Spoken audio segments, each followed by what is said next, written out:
Syederalun kebakaran lahan terjadi di dua lokasi dalam wilayah Kota Lok Semawe pada Senin 2 Januari 2023 hari ini.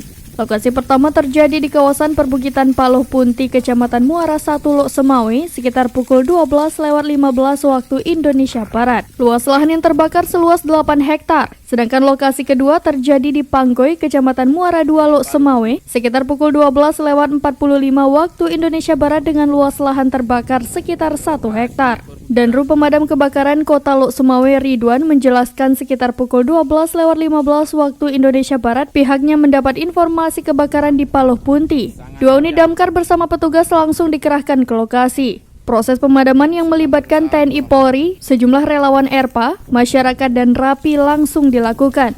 Pemadaman awalnya sempat dilakukan dengan damkar, namun karena api sudah menjalar ke perbukitan, pemadaman pun harus dilakukan secara manual.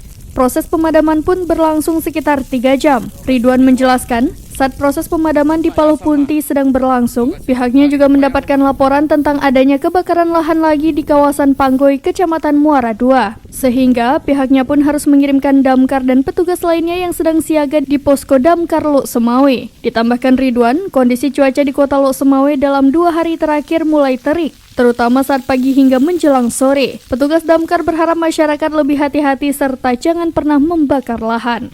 Dari Lok Semawe, Saiful Bahri, serambinews.com.